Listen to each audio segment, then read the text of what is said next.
Today we're going to do hand washing. I know that you all have been washing your hands all by yourselves since you were 2 or 3 years old, but I'm going to show you the BrightStar Care Way. CDC guidelines state to wash your hands for 20 seconds.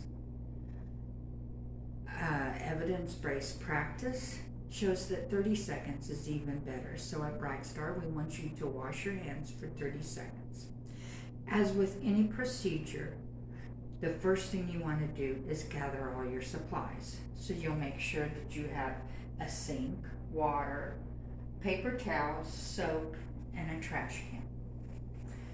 At this time, if you have any jewelry on, you would remove all your jewelry. You get a paper towel to turn your water on. And I'll use this end to turn it on. I'll set it down here, and then when I'm ready to turn it off, I'll use the other end.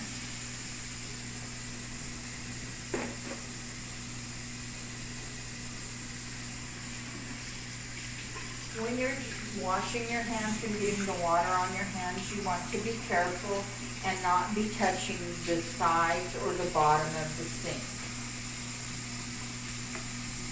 Throughout the process, you want to keep your wrists below your elbows at all times. You do your wrists and you go with the soap in a downward motion, working up a good lather. A lot of people will hum the happy birthday song. Sometimes you have to do it 2 times. If you have a different song that's your favorite song, just mark off 30 seconds of that song or the chorus of that song and then hum that while you're doing it. Always in a downward motion. Make sure you're getting good friction and in between. You do each nail bed individually.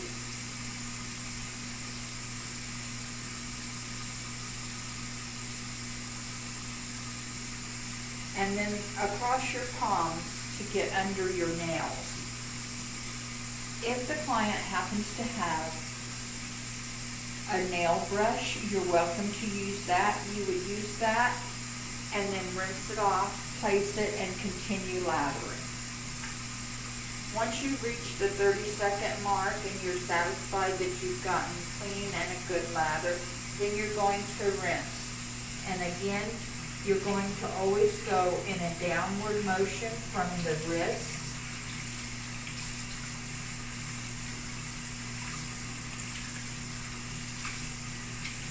And about 15 seconds to get all the water off. And at this point, you have to resist the urge to shake your fingers. Doing that just puts micro droplets in the air, and we don't want to do that. Then you're going to dry thoroughly, also in a downward motion, and at all times you've kept your wrists below your elbows. Once you dry thoroughly, you're going to resist the temptation to clean the counters. Wait till after you have your gloves on and you're actually cleaning to do that. And we're done. In the event of an emergency, you may need a PPE kit. We provide these to each household. However, during the pandemic, some of them disappeared. And as I show you what's in there, you'll probably understand why. The PPE kit used to come with hand sanitizer. Now we just use soap. There's a CPR shield if you have to give CPR. There's 3 different sizes of gloves, and there's 3 or 4 packages of gloves. There's some towels in case you have to blot up blood or vomitus. As I said, the gloves are like this. There is a gown that you could put on. And the PPE kit is for the caregivers as needed. So if you're in a home and they don't have a PPE kit, let us know and we will provide one. It should be on the plan of care where it will be in the home. It may say LR for living room, or BR for bedroom, RR for restroom, and then it may say in the cabinet or in the drawer on the shelf.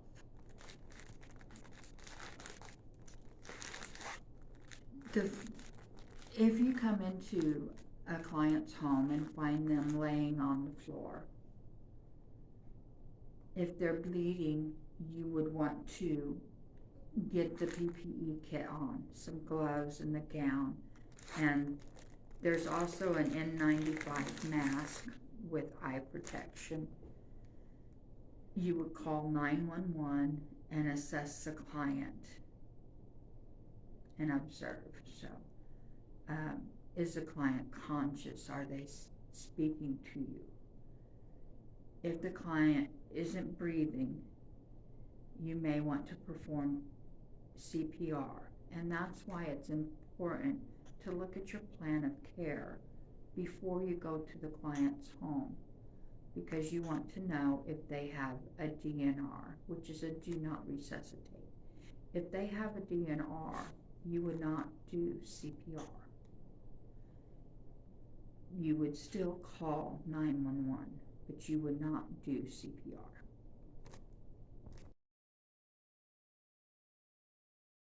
The wheelchair is necessary for a lot of clients as they become weaker or less mobile, less agile. The most important thing to remember about the wheelchair is to make sure it is locked. Whenever you're transferring somebody in and out of the wheelchair. When someone is already in the wheelchair, you need to ask their permission before you push them. And before you try to push them, then you would release the brakes. Or they'll, if they can, release their own brakes. If they're able, I'll ask them to release the brakes. Some people have problems with their hands and may not be able to. So it's very individualized to your client, but you still need to ask permission anytime you're going to push somebody in a wheelchair, and you want to make sure that when you're pushing them, the brakes aren't on, and when they're sitting still, if you're going to do a transfer, the first thing you do is put the brakes on. For some clients, you may need to use a Hoyer lift. A Hoyer lift should be used by 2 people. You may have a family member and you, that's fine, or maybe you and another aide, but it should be 2 people to operate a Hoyer lift. And a Hoyer is called a Hoyer like a tissue is called a Kleenex. Hoyer is actually a brand, but if you talk to anyone in healthcare and you say, bring me the Hoyer, they know that you mean a lift.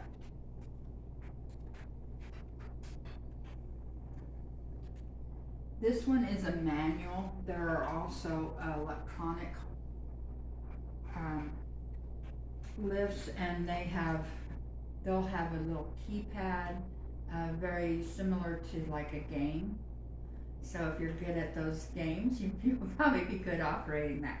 I really recommend looking at the lift before you bring it to the patient and observing where things are and testing them a little bit, and then putting them back to the way it was when you first found it before you go in and try it on a client.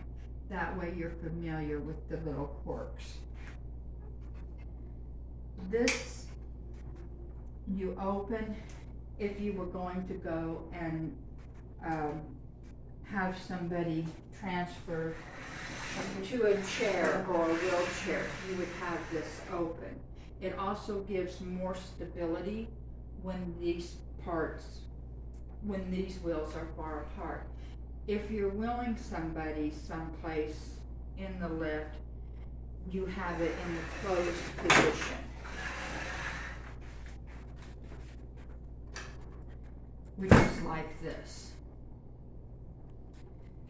These are to push, and this is the pump. This is a manual pump to raise it up. The lifts can also be used if somebody is on the floor to help get them off the floor safely, if they're used correctly. So that's how you raise it. When you want to lower it, say you're bringing somebody to bed or to the chair and you want to lower them in, you have this button. And this is why I recommend, some of them go really fast and some slow. And you want to make sure that you turn it off. You don't want to keep going on. This will go clear down. It doesn't like it, but it will go clear down. And if you're not turning the knob in time, then you're going to hurt somebody. So just make sure that you're familiar with it before you use it on a client. Would have two people for training purposes. I'm just going to show you this, but in normal situations you would have two people anytime you're using a sling and a Hoyer lift. This is called the sling, and this one goes up over the head. Now some of them will end at the shoulder blades, so it's important to know what type of sling you have, and probably your client will know. They've probably been using them for a long time, but just in case, if you're not sure, then over the head. The one thing you never want to do is have the sling end on the neck. A lot of our clients who are using the Hoyer lift and the sling have had neck injuries, and having this at the neck can exacerbate that and make it worse. So it always goes either up here or down here at the shoulder blades. Your sling has 4 corners, and it will have color-coded rings to put on the Hoyer. Okay, Jake, I'd like to go ahead and help you get out of bed this morning. Are you able to help me at all? Can you hold your weight? Okay, that's great. He said yes. In case you didn't hear him, I did. So I'm log rolling him and putting this like this.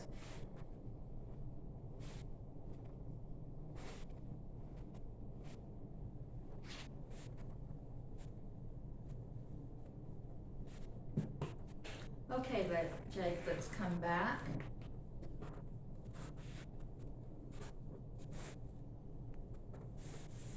And let's bend this knee.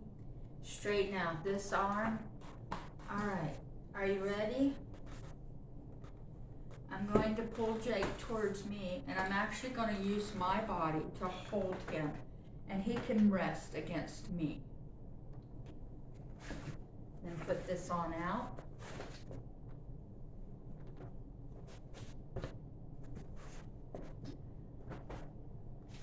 Make sure I've got that out. Okay, Jake, let's go back. And I've got him right in the middle. Legs down. And that's how to prepare the sling. We're doing the actual transfer of Jake to a chair. So I bring this in.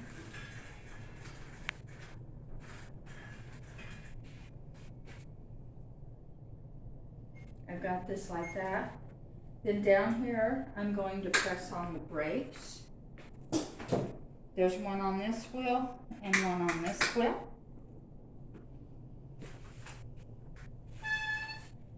And this is what the loops go onto, and it swings around. You don't want to leave it like this. It goes like this. This is the correct way.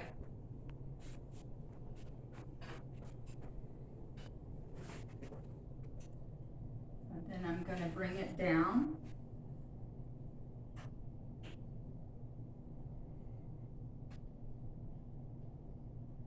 And as I get down, I can see that I need to make some adjustments. So I need to be up further. This is the ideal.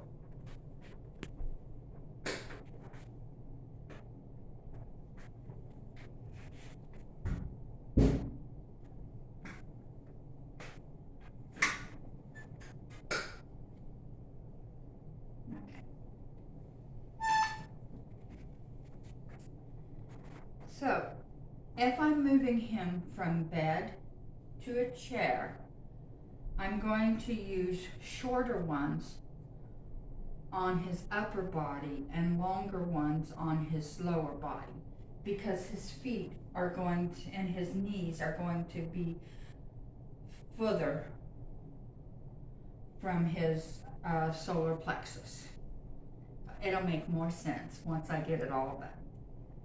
So we're going to use yellow, and then I will go ahead as a safety measure, just put the rest of the loops on there. That way, if it's an old one and it's frayed or anything, we have a safety measure there. And then I'll come around to the next side, and I'll do this as the yellow. We're doing these both the same. So you could do yellow or red, however you want to do it.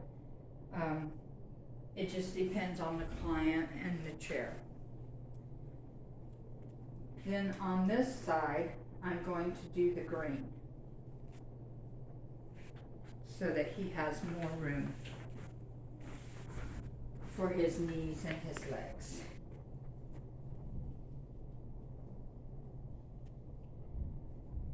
Okay, Jake, let's fold your arms in. At this point, if he had a catheter, you would lay the bag right here. Before you lift him up, you want to have the chair ready. So I'm actually going to move him here. Your assistant would be moving the chair. Once I have him lifted up and turned this way, either a wheelchair or a chair, your assistant would move.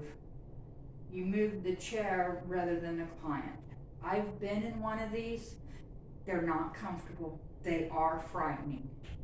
I did not know the women that I was trained with on this, and I did not trust them.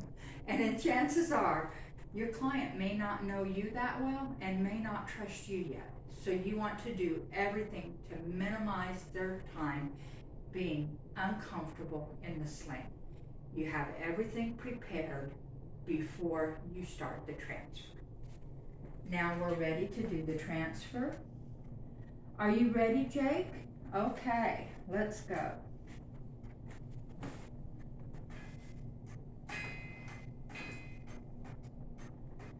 I'm watching everything as I'm doing to make sure that everything's fine. And Jake doesn't weigh as much as most of our clients, so it's going to be a little more difficult. You want to keep going until you have them just off the bed.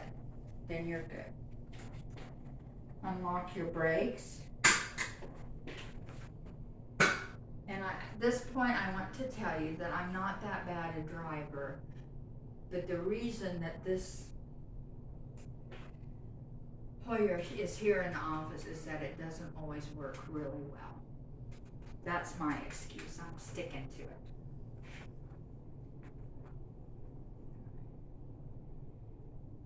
I'm coming out. I have him like this. I'm going to do this to give more stability. I'm going to lock it. Then I'm going to carefully turn him around. And we have to watch his feet. If you have somebody who can bend, you want to try to get them to bend. And you have to be very conscious of this here to keep from hurting him. Pull the chair up to him. Hold him. Gently lower. Like I said, we would have 2 people normally doing this. How's that going? Is that okay? Okay, we got him in the chair. We may at this point want to adjust him a little bit. And there is actually on the back of this sling where you can kind of pull and readjust. He's there, he's safe. I don't need to go any further. And this is the kind of sling that will stay with him in the chair. There are other slings, especially the ones that I mentioned earlier, that stop at the shoulder. They may have 2 extensions that wrap around each leg, and that one, you just have them lean forward and pull out. But this one stays with the client while he is sitting. The only time it comes off is when he's back in bed.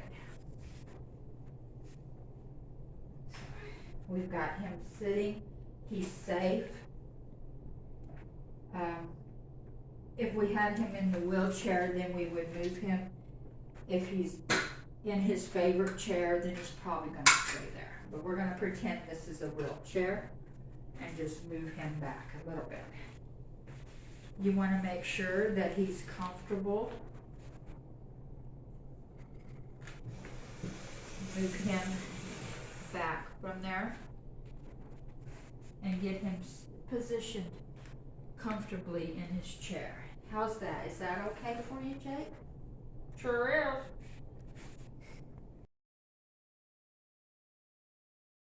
is. This is a gait belt and it is your friend.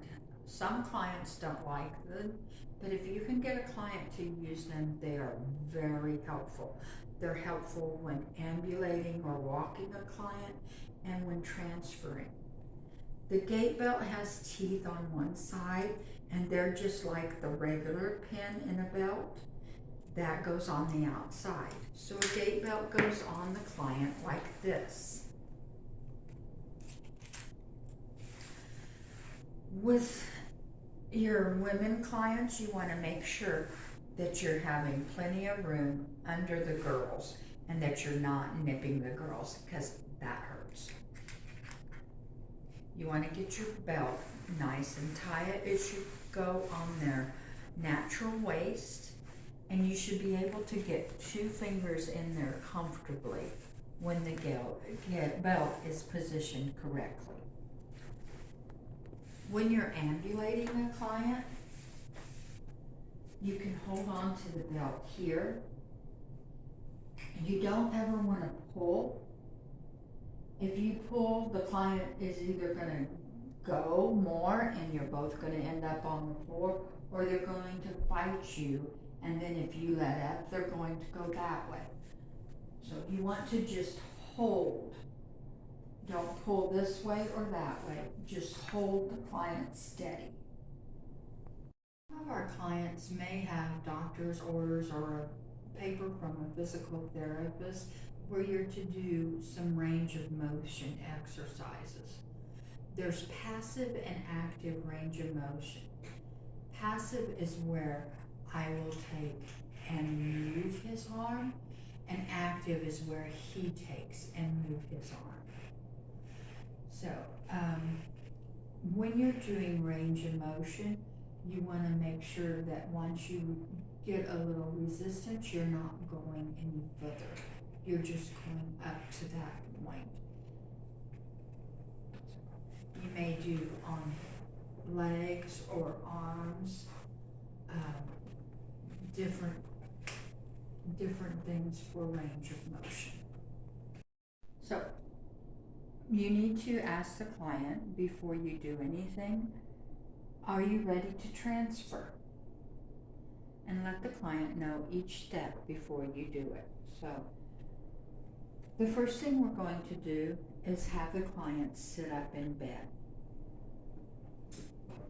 Okay, Jake, can you sit up in bed?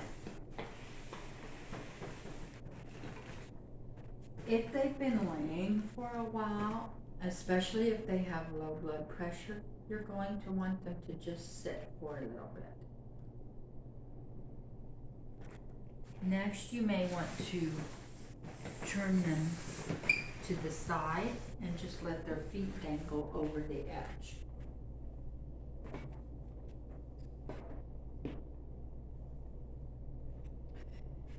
If you have a bed that lowers, you may want to lower it, and ideally their feet would touch the ground.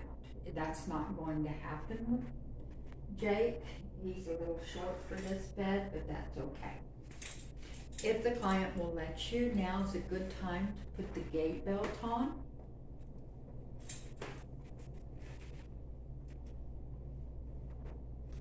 Jake, we're just going to put this gait belt on for your safety.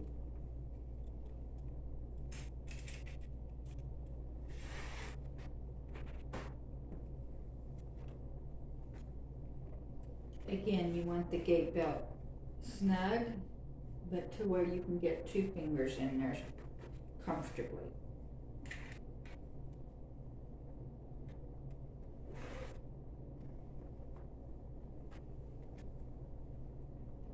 Okay. If you're putting your client into the wheelchair, as I've said before, make sure your wheelchair is locked. If they have left-sided weakness, you would put the wheelchair one way. If they have right-sided weakness, you would put the wheelchair the other way. For Jake, we're going to pivot him on his left foot, not feet. If he had right-sided weakness, this would be the proper way to put the wheelchair. If he had left-sided weakness, his other left, we're going to pivot on his right leg. So we would have the wheelchair over here, facing this direction. So, when you're going to transfer someone, you're going to lift with your knees. If you know that he has a weak knee, you may put one leg there to support it. You're going to be in close. Jake, you can put your hands there. You can have them put their hands there, or you can have them hold your elbows. You do not ever want to let a client grab you around the neck. It's not safe for you or the client. So Jake's just gonna hold me here. We're gonna pretend he is. All right, Jake, and we're gonna do this on 3. 1, 2, 3. We lift up, we stand, pivot, and then sit in the chair.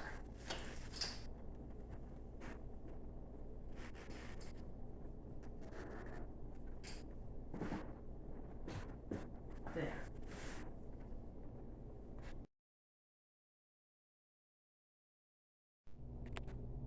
This is a transfer board. A lot of paraplegics will use this, and it's very simple to operate. You want to make sure that if you have a transfer board, you're not putting bare skin. If the client has shorts on, be sure and put a towel underneath them. So the transfer board would go like this. If the client's sitting here, you would lift this side And ideally, if you can, you may need to, if you have a bed that raises, you can raise it, and always let gravity be your friend. So you could put it like this. Then you're going to slide them. Make sure that their head is pointed this way, not this way. So when you slide them down, head is this way. They go into the chair, lift this leg, and it comes out. When you're giving a bed bath, the first thing you want to do, as with any procedure, is gather all your supplies. We normally use 2 tubs, one for soapy, one for rinse water. Soap, maybe shampoo, lotion, a change of clothes. And one caregiver actually told me that she takes the blanket and she'll go throw it in the dryer for 5 or 10 minutes. So it's nice and toasty. We're gonna use Jake here. Obviously, you would have his clothes off.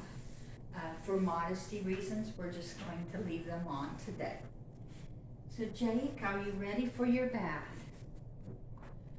If you have a hospital type bed that raises, raise it to your waist height. Your back, when you're my age, will thank you. You'll take, when you do a bed bath, you do top to bottom, front to back, clean to dirty. So, I would get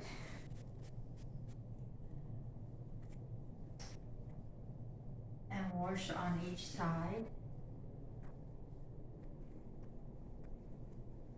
behind his ears,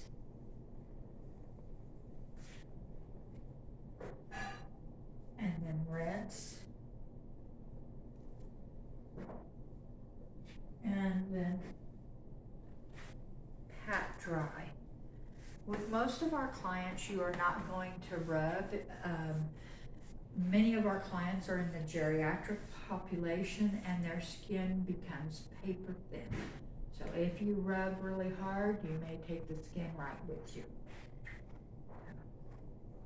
If the mattress is waterproof, you don't have to worry as much. If not, you may want to put a towel down underneath as you're washing an area and have another towel to dry. This one's waterproof, and you may also want to have gathered sheets to change the bed as soon as you're done with the shower. So then I would wash this arm and rinse it next, and then put the towel over and dry. When you're in somebody's home, you can take more time and you can use more towels. If you're used to working in a facility, you may have been taught 1 towel, 1 washcloth.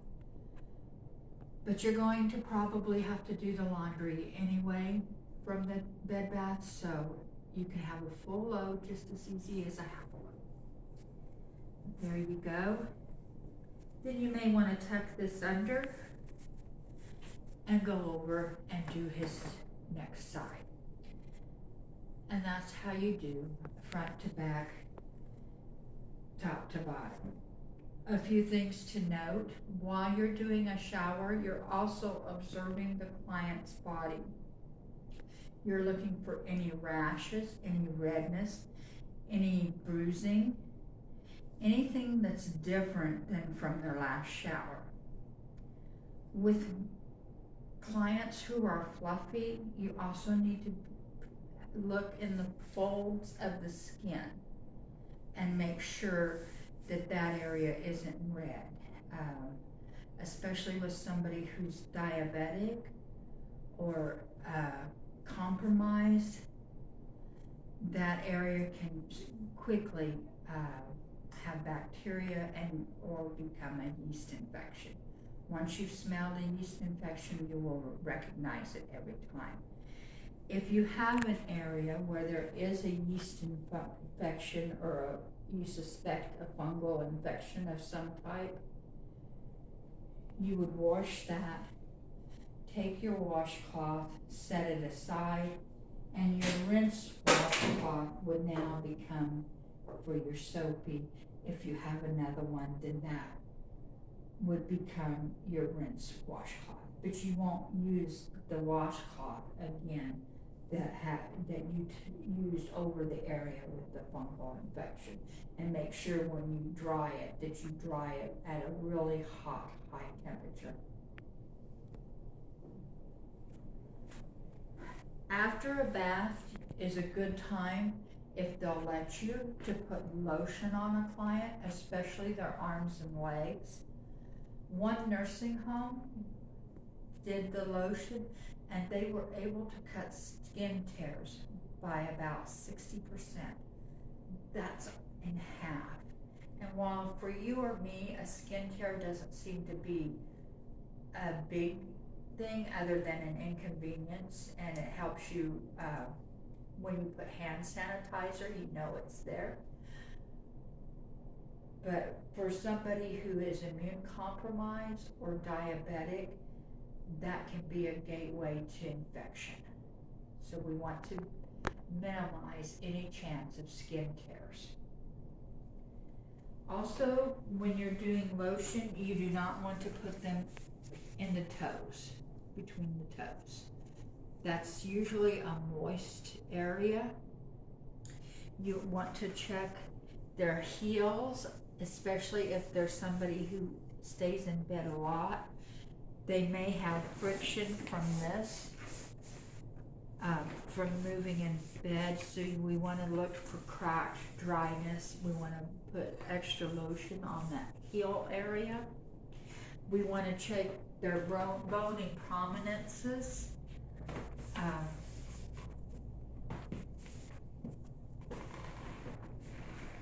So here on their coccyx is a really important place to check, but you're checking other places. You're looking for anything that's not as it was. Thank you, Jake.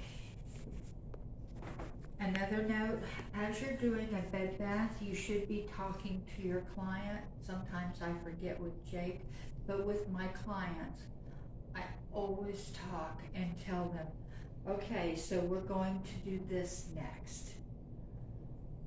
I'm going to wash your arm. Can you move to the side and I can get your back? As much as possible, allow the client to do what they can. It really is important for the clients to do what they can. For a client who is bedbound, they're probably at a stage where they're not going to do very much, but it may make a client inordinately proud if they can hold themselves on their side while you wash their back. Any procedure, when you're about to give somebody a shower, the first thing you want to do is gather all your equipment.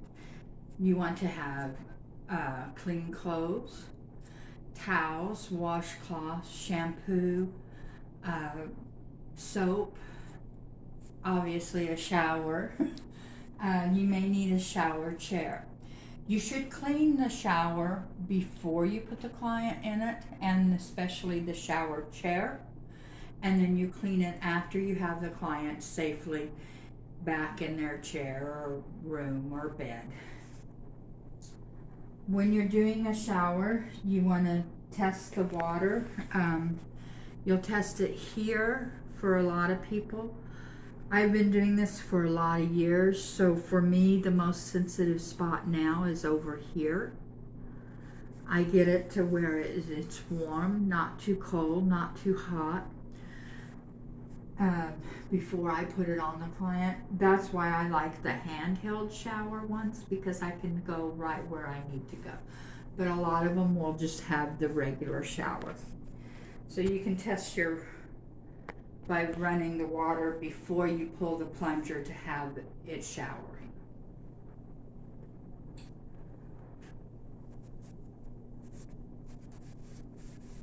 Before you do a shower, when you do their face, you want to do one side and then the other.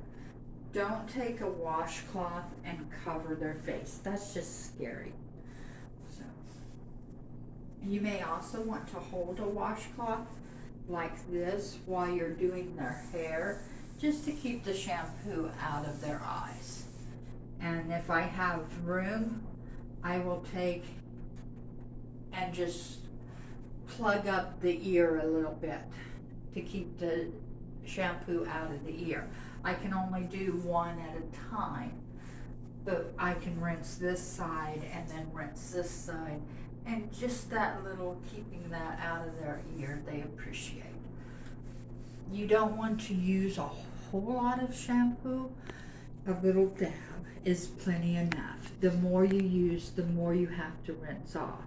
And you want to make sure that you've rinsed thoroughly.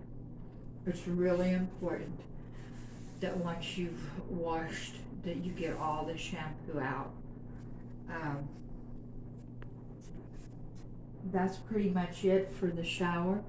You want to make sure that they're safe in their chair. You may have to assist them out. You want to have a rug that is non-slip or not a slippery floor. You want to make sure that they're not going to slip when getting out of the shower. A lot of them will have grab bars, and they'll have grab bars in the shower. If the client is able, be sure and use the grab bars. They're there for safety.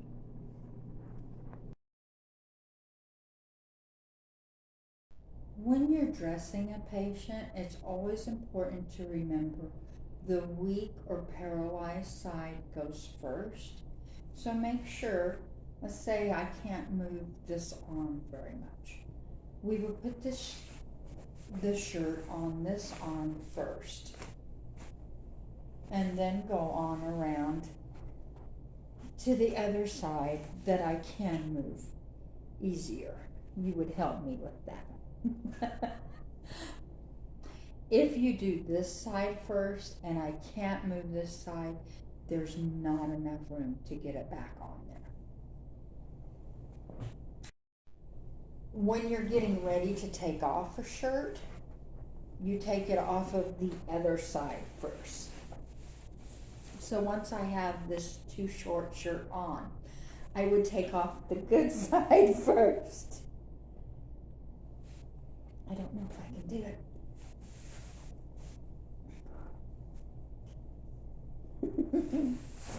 Like that.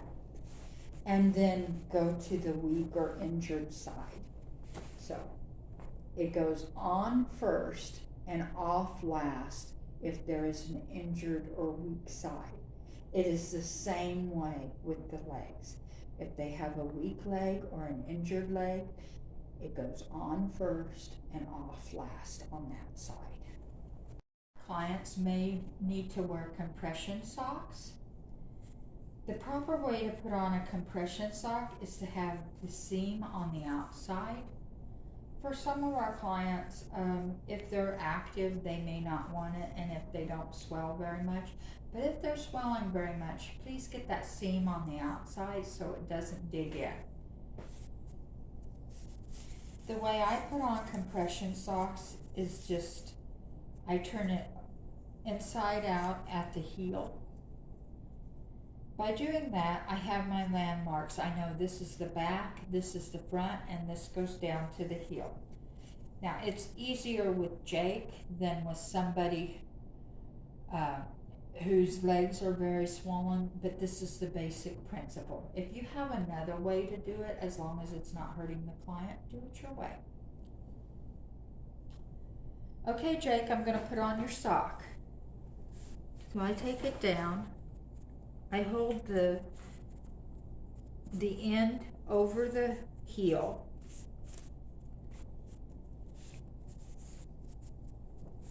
And then it will just go right on over. And by doing that, you've kept friction from happening over the heel. You want to make sure that the compression socks are nice and smooth and straight.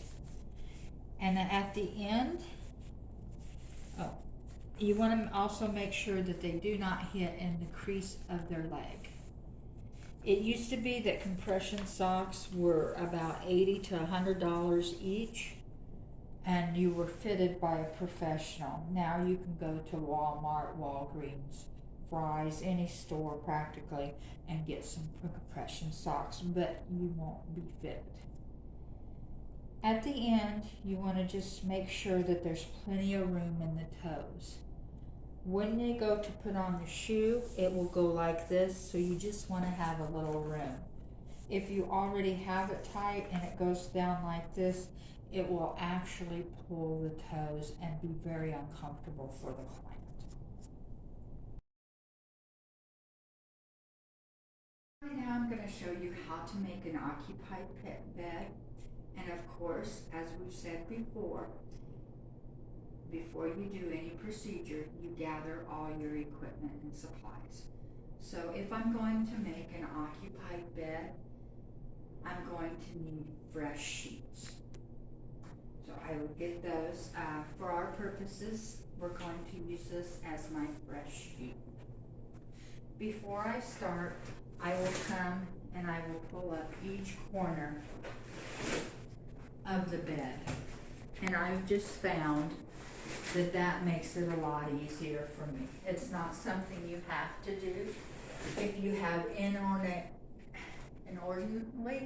long arms, you won't need to. But for me, it makes the whole process easier. So Jake, I'm going to get you some clean sheets today. Is that okay? All right.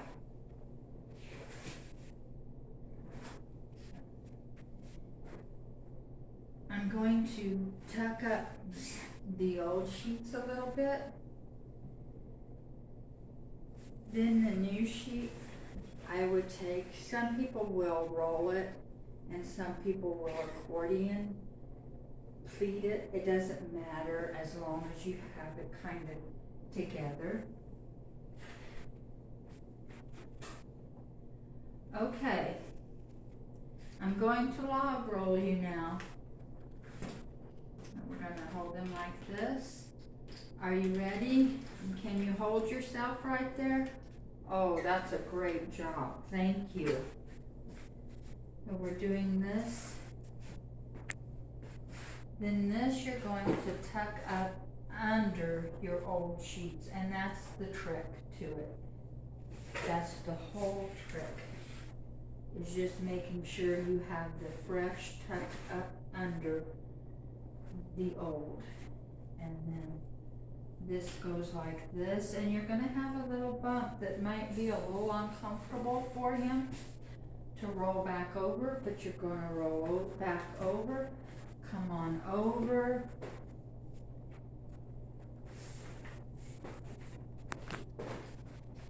and we're going to use my own body as a shield.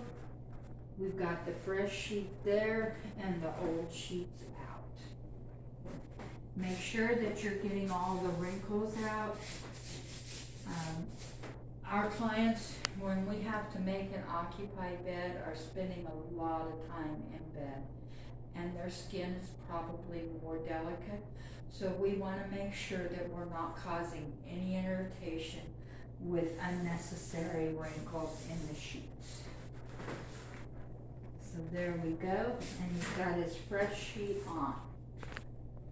This is a urinal. I don't know any caregivers who really like urinals.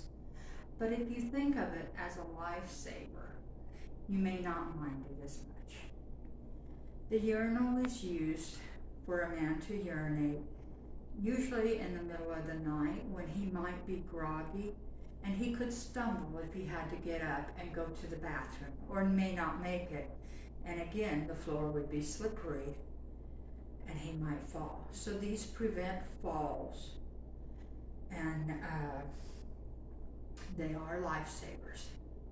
when you come to a client's house and you come across a urinal, it is marked, and you may need to record how much urine is in there. You may also want to observe what the urine looks like. Is it clear? Is it cloudy? Is it different than it was yesterday? And those are all important things. Make sure that you empty the urinal into the toilet and then clean it. And most importantly, put it back on the client's nightstand or wherever he keeps it so that it can save his life again the next night.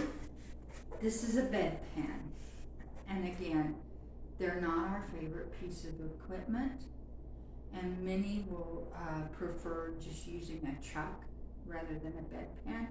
But for clients who want a bedpan, this is the front and this is the back. It goes on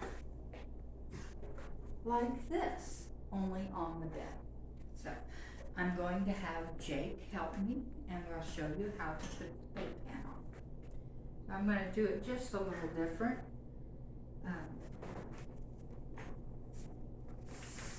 But so that you can see. Jake, I'm going to log roll you over, okay? Can you hold yourself there? That's great. And then you'll put the bedpan like this and roll the client back on. And you can do this with his legs. And if you have a hospital bed, you may want to raise the head of the bed so that he's actually in a more sitting position. And then for privacy's sake, you may want to put a sheet or something over the client. If they want privacy and they want to be alone with the bedpan, I will step right outside the door. But I will not go and do housework or anything, and I will check on them every 5 minutes or less. After 15 minutes, if there are no results, I want to take them off of the bedpan. When you get ready to take somebody off the bedpan, they have a habit of creating a vacuum, and it may adhere to the skin. So you want to take them off very carefully. Jake, we're just going to turn you, and I recommend if you can turn the client with one hand and hold the bedpan with the other. If you don't, the bedpan may go with the client if it's created a vacuum seal to the client. So that's why you do that. Obviously, thank you, Jake. Put the client back in position and then go empty the bedpan, clean it, and put it back where it belongs so that the next person can use it for the client. Okay. Here are two types of catheters. Well, actually just two types of catheter bags.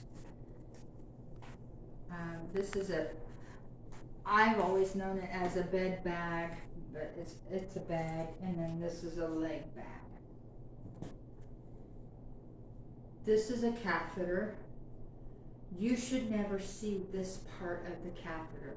If you see this part of the catheter, you need to call right away because this should be threaded up through the urethra into the bladder, and then there's a little balloon here that holds it in place. And we take and put saline water right here so that the balloon stays in place. If it's come out and you see this, we need to have somebody who is trained to put it back in. When a client has a catheter, you always clean it down. You never go up. If you take and you go up when you're washing a client, you're pushing germs right up into their bladder. They'll just travel right on up. So always go down, and I use a little alcohol swab, an alcohol wipe, and we'll go down like that. For some clients, you may have to change. They may have a leg bag or a jar at night. I mean a bed bag or a bed jar at night, and then during the day, you may have to change to a leg bag. First thing you want to do is make sure that your leg bag is closed. And it does just what it says, it goes on the leg. You want to make sure that the elastic is on between the leg and this. It cannot be this way. If it's this way, it can cut off the flow. This one's a very hard tube, but not all of them are. So always it goes on this way. Different clients will wear them differently. I've had one client who wore it right over his knee. I argue with him on that, which I don't normally do, but he had been doing it that way for years, and that's the way that worked for him. That's the way I did it. In the end, he got his way. Some will wear them up on their thigh, and some will wear them down here or on the outside of their leg. Wherever they want to have it positioned is fine. These double buttons are what hold it in place. You want to make sure that you do not have a button underneath their leg, as when they're sitting or laying down, that's going to cause pressure. So if at all possible, try to get your buttons, which it should be possible because you can move them wherever you need them. Try to do them on the outside. And the same with the bottom. You would do this with gloves on. I would take an alcohol swab, wipe this end, take this off, and then put it on there and make sure it's all the way down. It's really important that it is all the way down, and that's how you change to a leg bag. Another caution you want to make sure on a leg bag is somebody who is laying down may not need as much room. You see how that pulls? So you want to make sure that they have enough room so when that pulls, it has room. You do not want to pull on the catheter tube. It is just there for the urine to pass through.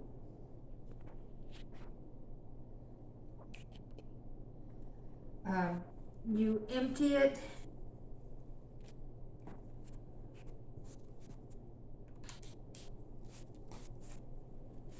with a leg bag. Usually what I will do is I will actually use the urinal to empty it.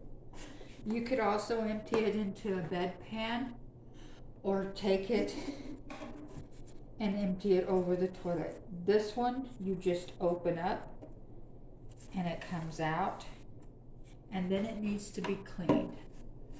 Now I prefer bleach water, 1 part bleach to 10 parts water. That's about 1/4 a cup of bleach to 2.5 cups of water. I learned that during the pandemic. They may have their own cleaner that they want you to use. That's fine. Just make sure you're cleaning it and putting it up to air dry in between. The same as if you change from this one to this one, be sure you're cleaning this. We're going to talk about light housekeeping. That is one of the duties that you will need to help our clients with, and light housekeeping is just that. It is sweeping, mopping, loading, unloading the dishwasher, doing some dishes by hand, if that's the client's preference. For instance, fine china or silver, you should not ever put into a dishwasher. Some pots and pans should not be put into the dishwasher. So if they have an air baking pan, that is never going into a dishwasher. It will be ruined. And your silver will tarnish. Dusting is included, straightening. You do not move heavy furniture. I don't want you climbing ladders. If they have a 20-foot high ceiling, then they should have a guy that changes the light bulbs on that ceiling. That is not light housekeeping.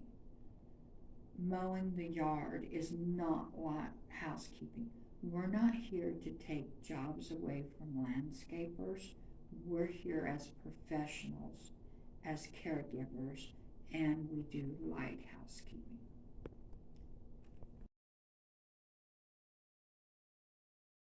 Another chore that you may do during housekeeping is laundry.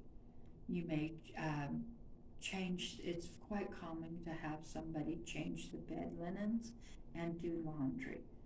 When you're doing that, make sure you're wearing gloves.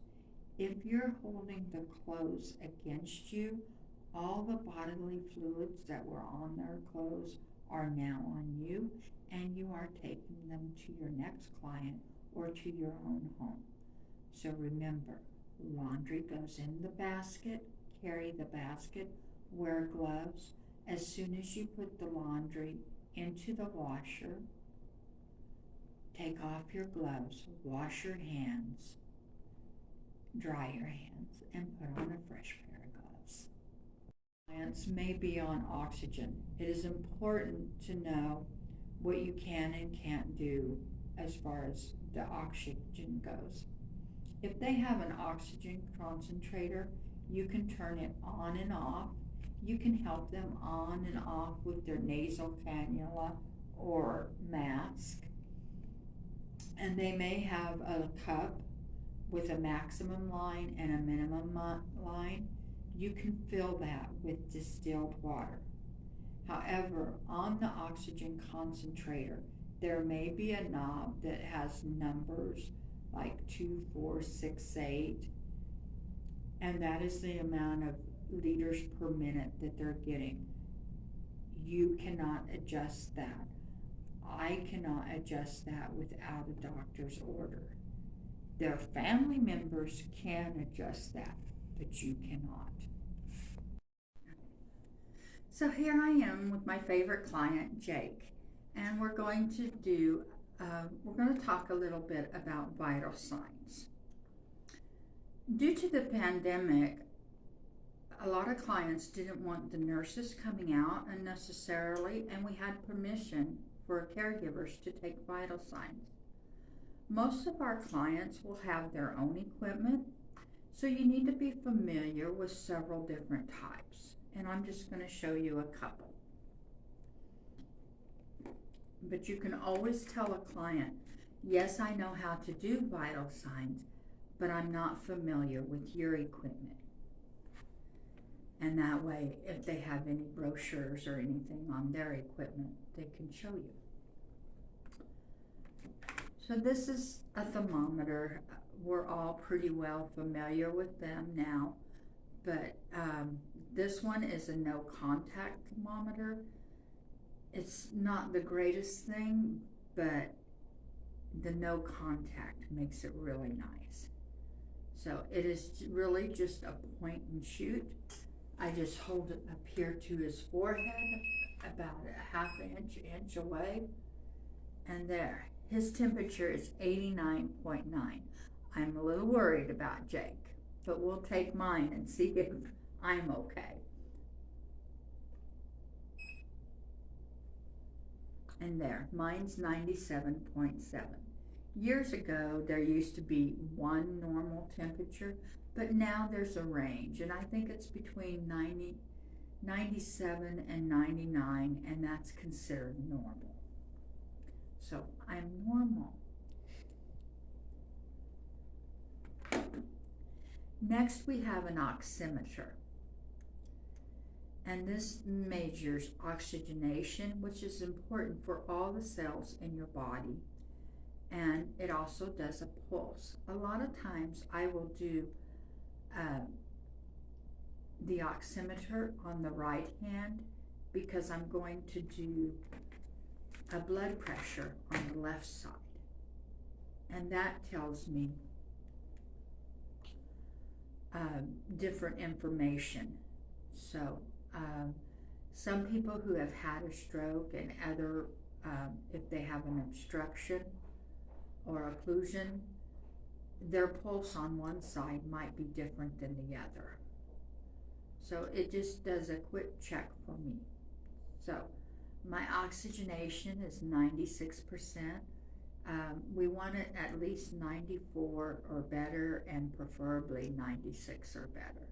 Some people who are on oxygen may be down to 92, but mostly for our clients, we just want to know what it is.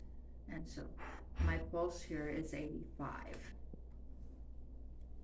Before I would put this on another person, I would clean it.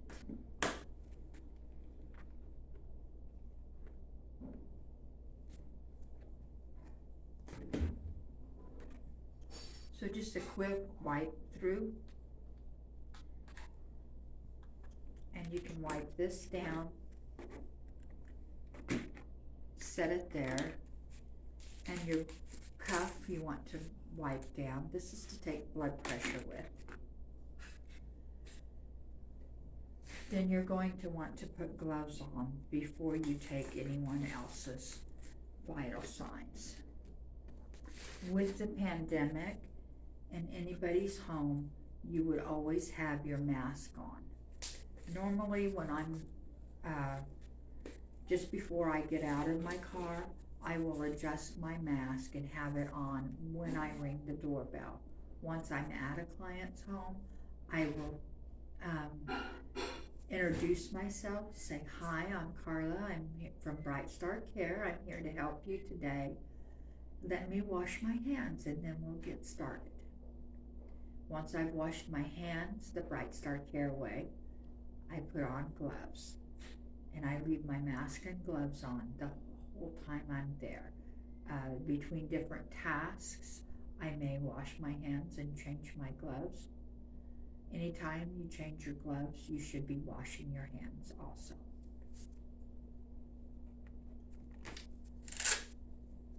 So I use a cuff. The cuff is not as accurate, but I use it because it's client comfort. Before I put it on a client, I will ask them, is there any reason why I can't do this on your left side? The left side is preferable for a blood pressure cuff. However, I do have clients where we do it on their right side because they've had a CVA or a stroke, and their left side may not give an accurate reading anymore. Also, if a woman has had a mastectomy, she may not want a blood pressure, especially if you're using a blood pressure cuff. If she's had lymph nodes removed, you would not use a blood pressure cuff on that side. But for Jake, we're going to put it on the left side. It goes a 1/2 inch down from the bone. And then we turn it on. And about the time you think, I don't know what I'm doing, it starts. Not everybody's is like that. I have the deluxe model.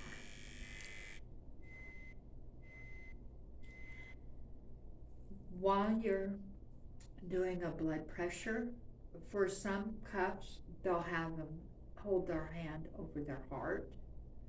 For some, it's just like this. And this is one that's just like this. So for those of you that are used to holding over the heart, no, I'm not doing this wrong.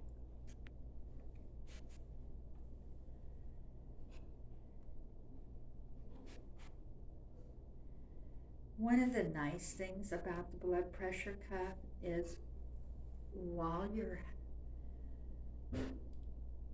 doing a blood pressure, the client is not supposed to speak. It's the one time when you can have a few moments of silence. For some clients, that's also a bonus.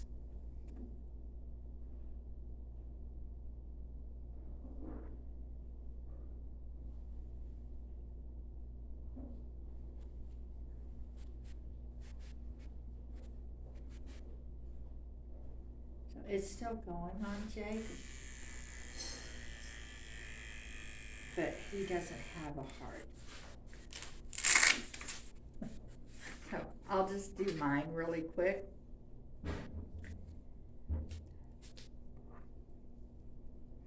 What we're looking for on a client, if you have to do vital signs, you're probably doing them on a regular basis. And what we're looking for is something out of the ordinary. So if their blood pressure is usually 130/70 or 130/80, for you and me, that's considered a high blood pressure. But for our client, that may be his baseline. That may be his regular blood pressure. What we're looking for is something either very high or very low, out of the regular parameters. So it's helpful. A lot of times if we're doing vital signs, you'll have a book where you write it down.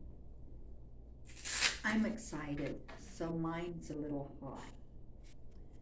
I do this because mine always goes high anytime I'm teaching a class. I don't have high blood pressure, but a high blood pressure will happen if you're scared, if you're anxious, if you're excited, if you're angry. All those things can raise a blood pressure. So on the basis of one blood pressure, one high reading, you can't say that your client has hypertension, and we can't diagnose. I can't diagnose, and neither can you. That's for a doctor to do. But we can say, well, it's a little high. Are you excited?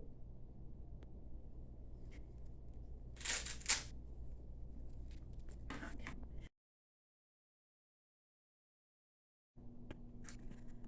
Here we have some medication containers.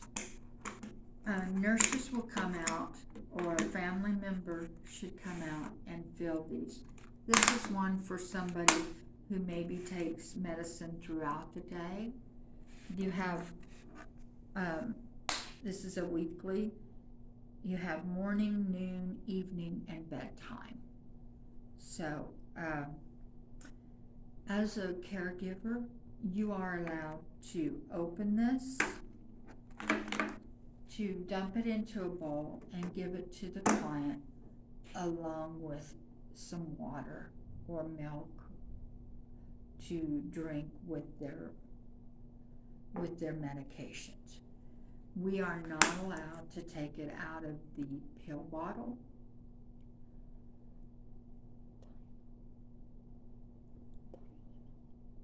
And we are not allowed to, for instance, if they have Tylenol in the pill bottle, we're not allowed to take it out of there. We can bring them the pill bottle. We can loosen the lid for them. But if it's in the original container, they have to get it out themselves. So there are times when you will have a client try and ask you to cut their nails. We're not allowed to do this. I'm an RN. I'm not allowed to do this. If they're diabetic or on blood thinners, they need to have a doctor. Medicare will pay for that, for a doctor to come. However, you can file their nails. You cannot cut their nails. I cannot cut their nails.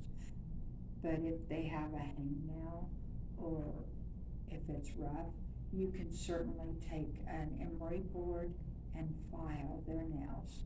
And I've spent quite a little time for some clients filing down their nails, and that's fine.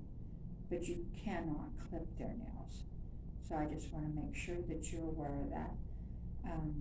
You can rub oil into their cuticles, and that will help eliminate or at least lessen hangnails. You also need to make sure that you're doing oral care on the clients. It is very important. When we want to get something into the bloodstream quickly, we put it under someone's tongue, like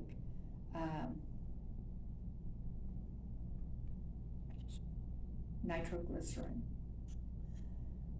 If somebody's having angina and we want to get nitroglycerin into their system quickly, we put it under their tongue. Also, if somebody's diabetic and their blood sugar has gone really low, we'll take icing and put it either in their cheek or under their tongue because it goes into the bloodstream quickly.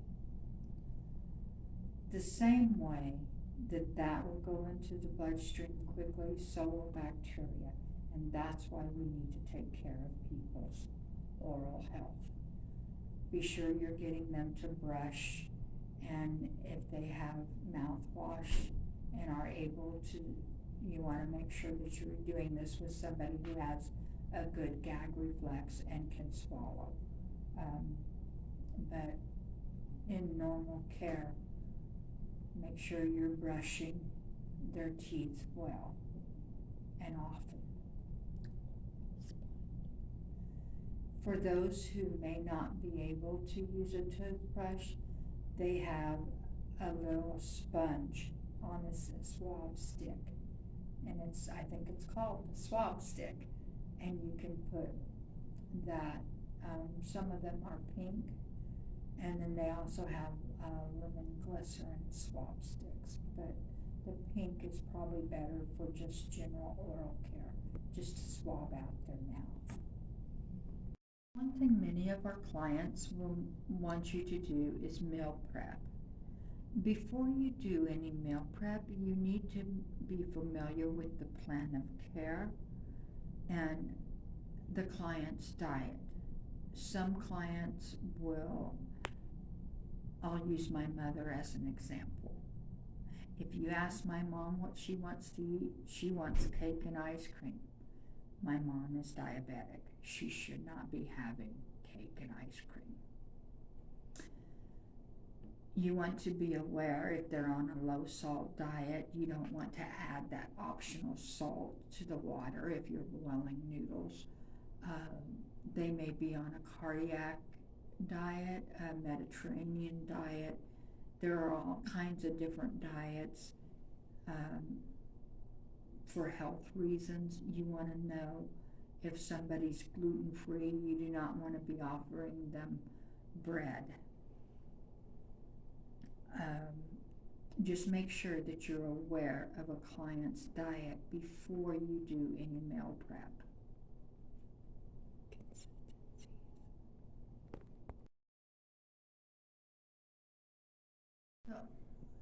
Along with a gluten-free or diabetic, you may also have clients that maybe have a soft diet or pureed, or they may need thickener if they have trouble swallowing.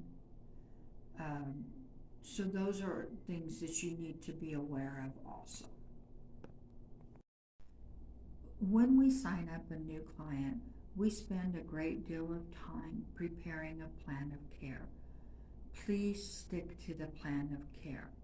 If there's something that the client that's asking you to do that isn't on the plan of care and you think it should be, let us know. We'll either tell you why we can't put that on the plan of care or we'll add it. But please stick to the plan of care. One more thing to note about plans of care. If you're planning on doing something that isn't included in the plan of care, you are not covered. So please stick to the plan of care. The plan of care is for your protection, for the client's protection, and for us as a company for our protection. Go to a client's house and sign them up for our services. We also do a brief inspection of the client's home. What we're looking for is safety issues. So for instance, if somebody has extension cords run across the floor, we would recommend that they take them and go around the door. Loose rugs are another one. We will often recommend that they either secure or pull those up. In between the times that we're there, clients may do some things that aren't safe.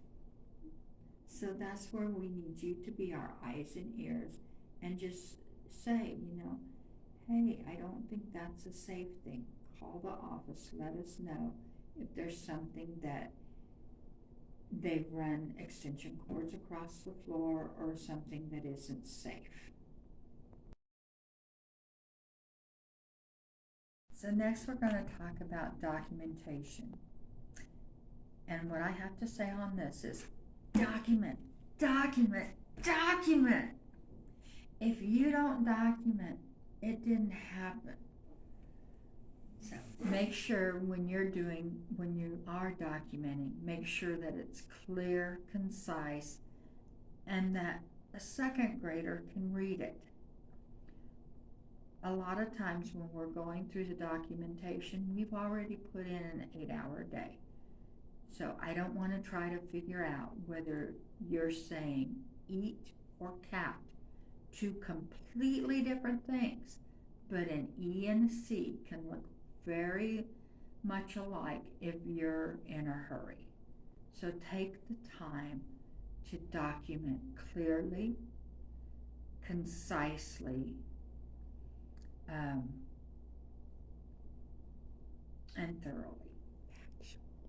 Factually also. We all have opinions, and while the opinions are important, they do not belong in documentation. So we talked about the PPE kit and how you would use it, and knowing whether or not there is a DNR. If you were to find the client on the floor, you would need to fill out an incident report.